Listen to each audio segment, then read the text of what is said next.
हा एर्टिगाचा स्टार्टर आहे. हे स्टार्टर काढताना हे मोठी वायर इथली काढायची आहे. 12 नंबर बोल्ट असते. लहान वायरला 10 नंबरचा नट असते. ॲलिंकी 6 नंबर बोल्ट बसते. ॲलिंकीचा दाखव बोल्ट. ॲलिंकीचा बोल्ट असा 6 नंबरचा आहे. ठीक आहे. त्याच्यासाठी हे सगळं खोलायला लागते. कारण बॅटरी वगैरे काढायला लागते. स्टार्टरचा बोल्ट इथे असते, त्याचं टोपण असते. ठीक आहे.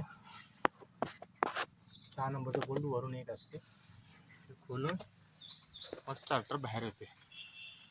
असं स्टार्टर बाहेर येते.